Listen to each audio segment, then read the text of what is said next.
Hello, my friends. I hope you're having an amazing day. This is Heather. This is the Back to Me podcast. And today I'm talking about how it's all in your mind. And I don't mean that you're imagining things, I mean you have the power to use your mind to do whatever it is that you want to do. Have a listen. Let me know. Don't forget to like and subscribe and comment and all those amazing things and share with your friends. If there's someone that you think can benefit, send it over to them. I hope you're having an amazing day. Talk to you soon.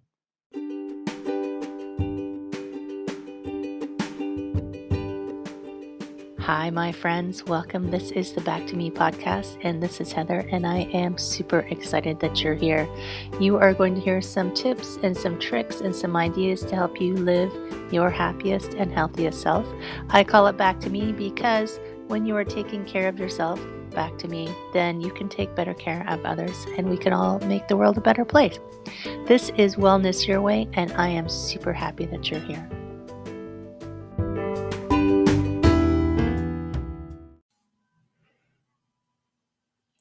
Hello. I think we're working. Technology is the best, my friends. Hello, how are you doing? Happy September. Can you believe it? Seems like summer just started and poof, there we are. We're in September. It's after Labor Day, and this is when people start to settle back into their old routines, get back to work, get back to those things that they, things that they do when it's not summer. What do people do when it's not summer? Everything else. That's what they do. So this is Heather. This is the Back to Me podcast. And yes, it is September and it's autumn. And I hope that you are having a nice transition into autumn. And today's topic is called It's All in Your Mind. And this came about because this past weekend, some of you know, or maybe you don't know, that something that I do in the summer is that I am a kayaking instructor and I guide kayak trips. And I was guiding a group of another co-guide and myself were guiding a group of 8 ladies in Georgian Bay, which is Northern Ontario on one of the Great Lakes. Georgian Bay is on Lake Huron. And it's quite a sizable piece of water. If you've never been to the northern part of Ontario and you've never seen Georgian Bay or Lake Superior or some of these big bodies of water, and you're just used to the small lakes, it can be a bit intimidating the first time you're there. And what I've this the topic today came because of some things I was thinking about during this trip and during some of the conversations that I was having. And so some of these ladies, sometimes you think, oh, it's going to be so exciting. And you don't really know what you're getting into, which is sometimes a good thing because you might not do it if you knew exactly what was going to happen. I mean, I know sometimes parents will say, if I had known that this was what childbirth was going to be like, I might have skipped it. But that's a whole other topic. So some of these ladies, so we are camping for 4 days, 4 days of camping. We're not camping where there's, you just, if it's raining, you go get in the car. We kayak out into Georgian Bay and we camp on an island. There is a thunderbox. If you don't know what a thunderbox is, imagine an outhouse without the house part. It's just a box with a lid on it. It's lovely though. Take my word for it. It's actually quite a luxury to have a thunderbox. And we're camping. There's no running water. You're cooking over camp stoves. You're making fresh water. You're kayaking. You're sleeping in tents. And if you've never done camping before, that's the first thing something that you're learning, a challenge for you to learn. If you've never kayaked before, you're learning how to kayak at the same time. So there's a lot of things happening. And it turned out that the day that we went out, there was a bit of a headwind. And we had a little bit of wave action. One of the ladies asked me the next day how big the waves were. She was disappointed to hear that they actually were not very big. In her mind, they were 10 feet high. And when I say it's all in your mind. Sometimes when we tell someone it's all in your mind, we're just being very dismissive, aren't we? We're just saying, "Oh, get over it. It's all in your mind." But your mind is a very powerful thing, and it can decide your experience of a situation sometimes.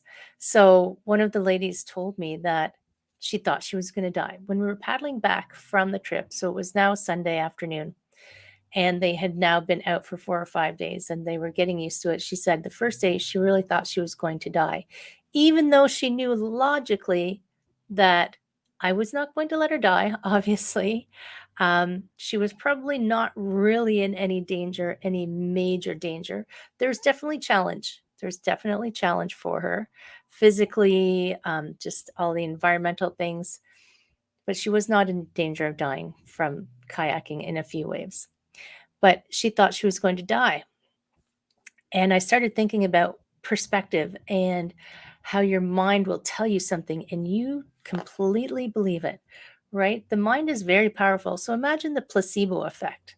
So if your mind is convinced that someone is an authority in something and they tell you, take this and this is going to cure you, and you believe them so thoroughly that it cures you, whether there was something in there or not, I guess doesn't matter because your mind said, "Oh, we're going to be cured." And there you are, you're cured.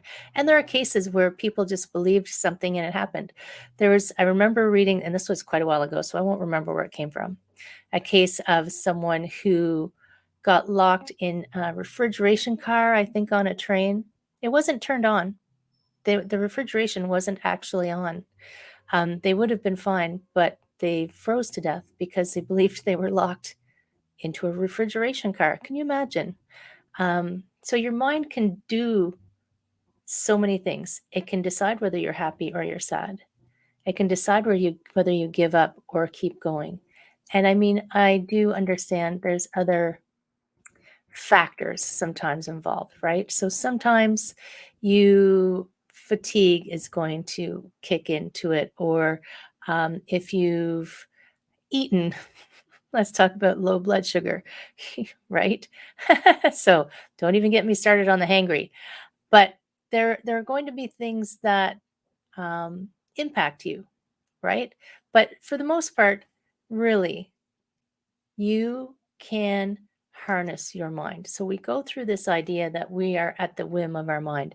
I can't stop thinking about it, or I can't stop worrying about it, or I can't do this, or I can't do that. But really, you have that power to decide what your mind does.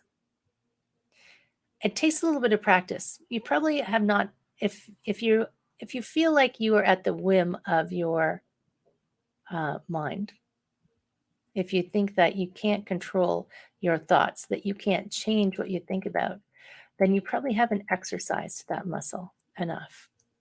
Do you know what I mean? So it is a skill. It is something to work on to start to, when thoughts come in that you don't want or that you want to be different, you can change them.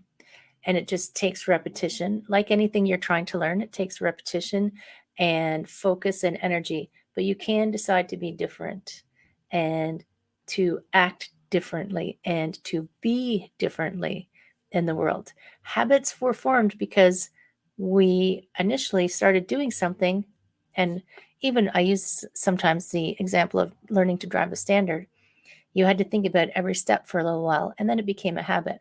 So when we're trying to change the way our mind works, we have to think about the steps for a little while. We have to work on it. And eventually, we will just naturally be the way we want to be. And um, one of the guests on the trip, and this specifically came up to me because one of the guests on the trip, this was on day 4, so had some experience paddling, starting to get accustomed to sitting, getting accustomed to kayaking. And every time a little gust of wind came up, I would hear, "Oh," like the worst thing in the world was happening. And she would say, "I don't think I can make it. I don't think I can make it. I can't make it." And I knew full well that she could. She could absolutely make it. She made it out. She could make it back. And It was her mind telling her, I can't, I'm too weak, I'm too old, I'm not in good enough shape. I didn't eat properly. I didn't get enough sleep. I haven't had enough to drink. I haven't had enough coffee. Maybe she didn't have enough chocolate. Her mind is telling her all these things to make her stop. And I know that we are hardwired to stop before we are really done physically. And that's purely preservation. That's purely our minds learning through evolution that I'm going to stop them here, because if I go too far and I can't find something to eat, then I'm going to be in dire straits. So it stops you way, way before you are actually at your physical limit. And I know the Navy SEALs train people how to pass that mental limit. There's other ways, extreme athletes, obviously, they have to learn how to quiet that stop in their mind so that they can continue. I'm going to utilize that technique myself in a couple of weeks when I do my 110-kilometer kayak adventure race, because who paddles 110 kilometers? It's going to take me probably 20 hours. And I'm mentally preparing myself for that mental chatter that's going to tell me to stop when I get tired. And I'm just pause. I'm going to just be ready and keep going. I'm just going to keep going. And yes, the mind. I'm just looking over at my notes. So I saw a quote today that was perfect. Thank you, universe, for delivering me the perfect quote today for this particular episode. And it was, if you change the way you look at things, the things you look at will change. So if you change for instance, the woman who was feeling like she couldn't get back to port kayaking, I said, instead of thinking about how hard it is or how much you're struggling, if it helps, think about, I'm getting a great workout today and I'm going to be so much stronger tomorrow. Or I'm okay with the fact that this is a little bit hard right now because I'm going to feel better at the end. And look at the gorgeous scenery right now. Take a look around. The world is a beautiful place. If you're struggling, I know there's going to be times when it's a little more than you can manage on your own, and that's okay. Get some assistance, get some help. I've had it happen. It was too much for me, and I went out and I got some assistance. And knowing that you can actually decide how you will react to something. You can actually decide how you will be in a situation. Sometimes just having that knowledge can be your first step to harnessing this incredibly powerful thing, your brain, the mind, having it work on the yogi side, having it work together with the body. Don't do something really awful, but just learning to harness those thoughts so that you aren't at the whim of them. That is my thought for you today.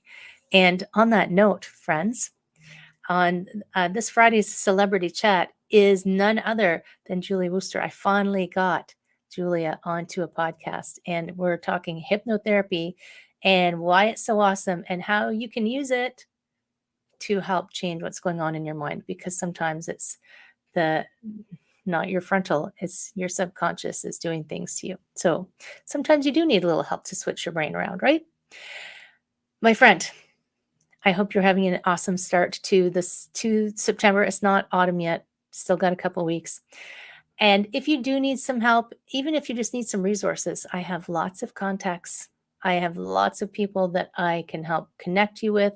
If you want to have a conversation, if you want to have some coaching, anything that you need, send me a message, send me a direct message, whatever you need. I would be happy to chat with you. I hope that you're having an amazing day. I hope you're well. Take care, my friends. I will see you again soon.